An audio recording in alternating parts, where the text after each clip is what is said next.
Begini ya, jadi kalau mencari ilmu itu kan kalau dalam tradisi, sebenarnya itu nggak tradisi pesantren ya, tradisi Islam. Ada fardu ain, ada fardu kifayah. Kalau bicara tentang keterbatasan itu ya sebetulnya mesti ada keangkuhan. Misalnya hanya orang miskin kok ingin cari ilmu, misalnya mondok sampai Mekah atau sampai Amerika itu pasti terbatas. Jadi makanya kalau di ilmu tasawuf orang miskin itu tidak ada yang menjadikan miskin karena kamu tamak itu ingin. Jadi coba misalnya kita punya uang 1 juta per bulan mampu 1 juta, terus mondok yang 1 bulan 200.000 kan kita kaya karena mampunya 1 juta, mondok hanya 200.000. Tapi kalau punya uang 1 miliar tapi ingin sesuatu yang nilainya 2 miliar maka gak kesampaian. Sehingga kalau dalam ilmu tasawuf itu yang menjadikan kamu miskin itu ya keinginan kamu ya, yang menjadikan kamu miskin atau merasa terbatas itu ya keinginan kamu. Makanya pernah ada orang, saya berkali-kali cerita, pernah ada orang miskin gak cantik lagi soal saya, Gus saya ini doain supaya suami saya kaya. Terus saya bilang sudah ada usah, kata saya. Kenapa? Nanti kalau suami kamu kaya, pertama yang dievaluasi rumah ditata, kedua mobil ganti alat, ketiga kamu karena sudah kaya gini kok istrinya jelek. Terus akhirnya udah Gus gak usah didoain kaya gitu. Karena pasti tadi lama-lama jadi target evaluasi. Setelah suami ini kaya, yang dievaluasi pertama mungkin rumah, habis itu mobil, lama-lama apa coba? Nah makanya kalau dalam ilmu tasawuf itu keterbatasan itu tidak ada.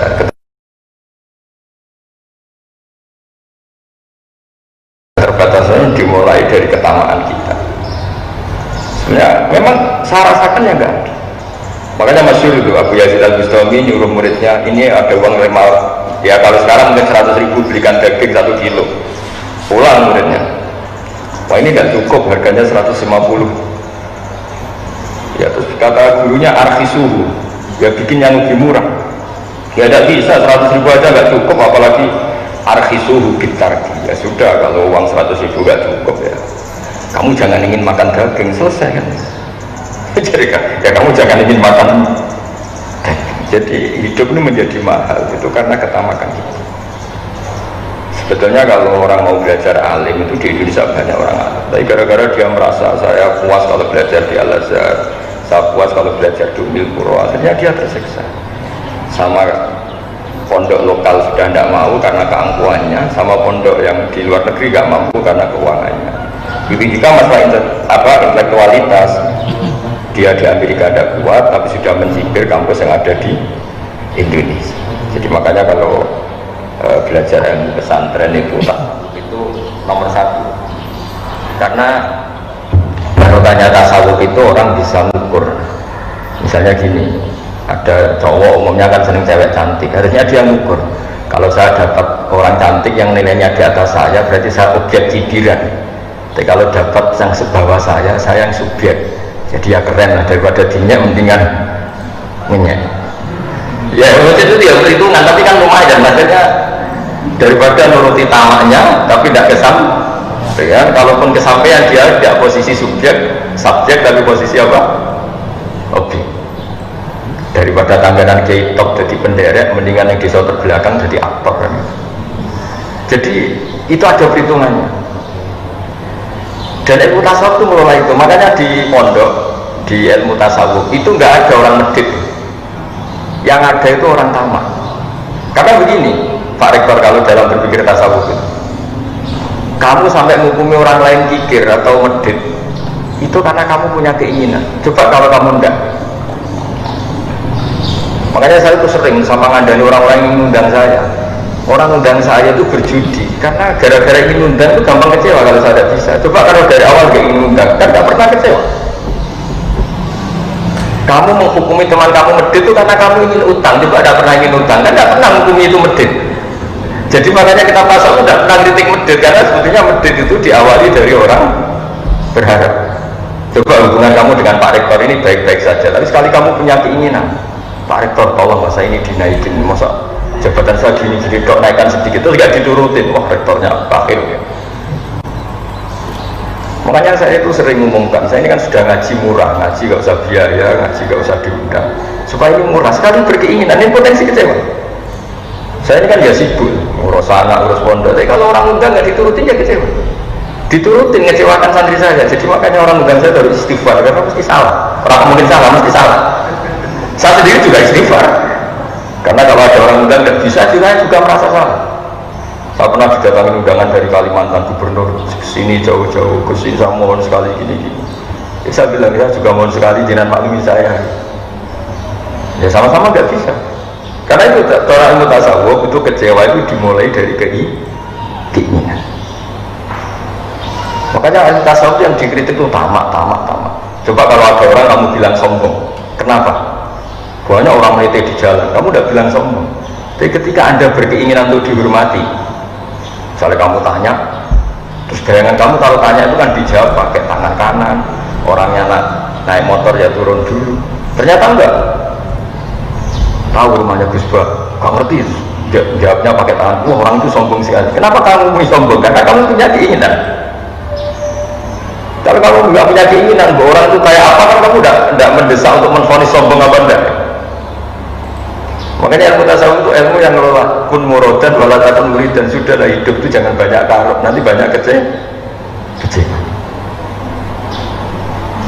Ini memang harus dilatih, ini kan ngaji NU ya, harus dilatih. Orang itu supaya agak kecewa, jangan banyak. Makanya saya sering bilang ke istri saya tuh bayangkan istri kalau saya datang dari Jogja, saya sampai sekarang ke Jogja itu ya sering gitu. Bayangkan saya pulang itu pokoknya istri saya masih hidup, masih sholat, masih Islam, itu udah gak pernah bayangkan datang, disambut, dibikinkan teh, mari kecewa. Jadi saya biasa datang tuh ya istri saya tidur, anak saya ini udah gitu aja. Karena sekali saya punya harapan mesti kecewa. Bayangkan perlakuan istri seperti ini gini. Jadi kalau orang kecewa itu karena khayalnya sendiri, karena harapannya sendiri. Nah, itu yang nggak dipelajari di kampus. Jadi ilmu tasawuf itu ilmu yang ngelola itu. Makanya saya bayangkan misalnya Universitas NU Jogja memperlakukan saya gini aja, ini sudah bagus. Tidak ada pernah harapan lebih, kecewa nanti. Jadi itu ilmu tasawuf. Jadi apa hidup itu dianggap selesai. Saya bayangkan nanti mati itu ya mati aja sudah. Bayangkan surga itu yang gampang-gampang saja. Nah masalahnya sekarang orang itu harapannya tinggi, fisiknya tidak cukup, keterbatasan ya. Makanya ada keterbatasan. Jadi keterbatasan itu karena ada harapan tadi. Sebenarnya kalau ada banyak harapan juga gak ada keterbatasan. Tapi sekali ada harapan, banyak harapan pasti banyak kecewa. Itu kalau kamu minta jawaban saya khas pesantren. Kalau nggak khas pesantren malah enak. Gimana Gus kalau mau ngaji atau mau kuliah ada keterbatasan? Ya sana utang ke lembaga pinjaman malah ribet kan itu kan tidak rumus saja kalau terus atau duha terus ben sugih. Kalau aku mau tinggal sarana materi kan. Makanya saya jawab saya tasawuf. Jadi keterbatasan itu, kecewa itu dimulai dari keinginan. Kamu sampai menghukumi orang lain sombong karena kamu ingin dihormati. Coba kalau kamu tidak ingin dihormati, kan banyak orang di jalan, di perapatan gitu, duduknya gini sambil rokok. Kamu tidak akan menghukumi itu sombong karena kamu tidak punya kepentingan. Tapi ada orang yang kelihatannya sopan, ketika kamu tanya terus dia jawabnya cuek atau jutek, oh sombong betul orang itu. Kamu mulai menghukumi sombong karena apa? Punya keinginan yang tidak kesampaian. Makanya di ilmu tasawuf itu yang dikelola satu itu keinginan. Karena keinginan ini yang merusak segalanya ketika tidak kesampaian. Makanya saya termasuk kiai yang sebetulnya kalau boleh milih itu nggak suka kenal banyak orang, karena takutnya banyak keinginan terus banyak kecewa. Masyhur itu ada dua fatwa di kitab Minhajul Abidin. Ada seorang ulama berfatwa aksir min ma'rifatin nas. Kamu memperbanyak teman, karena kalau banyak teman itu banyak penopang gitu. Yang satu ulama berbilang aklil min ma'rifatin nas, kamu jangan banyak kenal orang. Dua orang ini debat. Tapi kalau tidak banyak kenal orang, tidak banyak relasi. Kalau tidak banyak relasi, kita kalau ingin apa-apa repot. Terus kata ulama yang satu, wahal tungkiru ilaman ta'rifu, bukankah kamu akan kecewa hanya dengan orang yang kamu kenal? Kamu kan tidak bisa kecewa sama orang yang tidak kamu kenal. Jadi pertemanan itu juga harus siap kecewa, karena kamu pernah putus cinta sama orang yang tidak pernah kamu pacarin, kan tidak pernah. Soalnya ada artis romantik, wah saya putus cinta dengan dia, kan tidak bisa seperti kenal saja, enggak. Dan kamu tidak dulu ketika yang cantik ini pacaran sama orang lain, tapi pacar kamu seriting ngelek, apa orang dia senyum, cemburu. Gara-gara apa coba? Kenal dan berpengaruh. Jadi, nah bayangkan kalau semua orang itu berharap sama presiden, ya tambah kecewa. Berharap sama menteri tambah kecewa. Termasuk berharap sama kiai. Bayangkan kiai itu ya baik, kalau ada tamu ditemuin, kalau diundang yang mau. Ya gara-gara bayangkan gitu terus dia gampang kecewa. Dia nggak mikir kalau kiai ya punya urusan itu nggak mikir dia. Dia pakai versinya sendiri. Ya sama seperti suami, bayangkan kalau dia datang istrinya bangun bikinkan teh, padahal istrinya baru tidur 10 menit, turun lagi 10 menit tangi mari sirah ngeluh udah dipikir. Kalau saya termasuk dia yang marah, jadi normal. Saya tidak pernah bayangkan datang terus disambut istri. Saya bayangkan kalau dia baru tidur 10 menit saya gugah untuk bikin teh kayak apa. Saya kalau tidur 10 menit itu ya bangun itu ngeluh gak enak. Ya sudah, bayangan saya saat datang istri saya masih hidup, sudah bagus. Itu sudah bagus. Dengar kabar masih sholat ya bagus lah. Dengar kabar masih sujud ya bagus, karena nanti ini terindah dia, terindah status istri kita karena pernah sholat, pernah sujud. Apa nanti di akhirat ada pertanyaan, kenangan terindah saya sama istri itu dibikinkan tidak ada. Jadi orang itu berpikir yang waras, tidak usah neko-neko. Makanya Sayyidina Utsman ketika dikepung orang-orang Khawarij, itu ketika ada acara sholat itu beliau makmum orang yang ngepung beliau. Orang itu tidak ikhlas, orang yang mau niat buruk kok beliau makmum. Jawabannya lucu Sayyidina Utsman, as-sholat ahsanu ma ya'malun nas fa idza ahsanan nas fa ahsin ma'ahu. Sholat itu perilaku manusia terbaik, maka ketika mereka sedang baik kamu ikut saja. Coba kalau semua orang Islam itu kayak kita, sholat itu perilaku terbaik seorang mukmin. Istri kita sholat, anak kita sholat, santri kita sholat, ya itu saja, ingat-ingat bahwa mereka punya perilaku terbaik dan itu alasan kita mau berteman dengan mereka. Tapi enggak, sholatnya sudah benar, wudunya sudah benar, hanya karena istri gak bikin teh kita marah. Berarti kita apa? Menghilangkan jejak terbaiknya, mengenang sesuatu yang tidak prinsip, yaitu tidak nyambut bikinkan teh. Betapa bodohnya kita. Ketika Sayyidina Utsman, ketika orang Khawarij itu sholat, dia makmum, beliau makmum. Diprotes sama penggemar beliau, ini gimana engkau makmum sama orang yang nggak benar? Kata beliau, karena orang yang nggak benar ini sedang melakukan sesuatu terbaik, maka saya akan ikut. Makanya di sini pentingnya akidah di Ahlussunnah wal Jamaah. Shollu khalfa kullin barin wa fajirin. Mbok makmum itu fasik lah ke makmum tidak apa-apa, karena dia sedang baik. Ketika seorang fasik sholat itu hanya apa? Sedang melakukan sesuatu yang terbaik dalam hidupnya.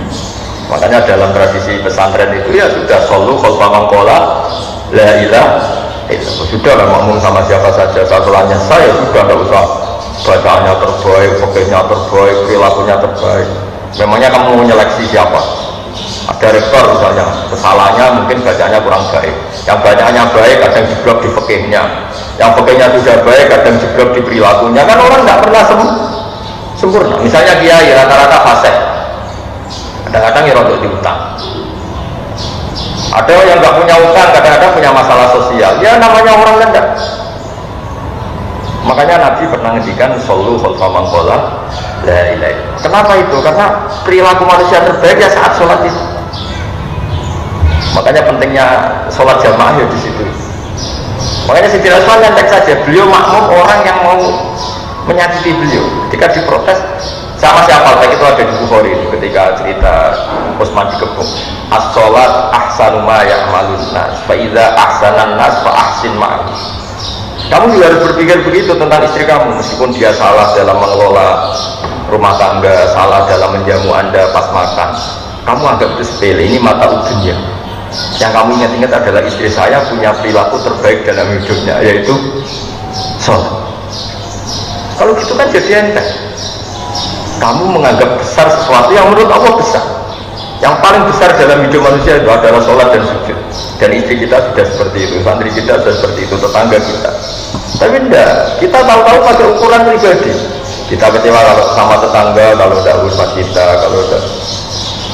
Nah ini yang disebut dalam tasawuf hazun nafsi, kita didikte oleh hazun nafsi. Kalau memenuhi keinginannya ya orang itu kita katakan baik, kalau enggak ya kita kecil. Yang bayangkan kalau agama ini dibawa orang-orang seperti ini. Jangan-jangan kita masuk arai tamanit takoda ilaharu hawa, orang yang menuhankan hawa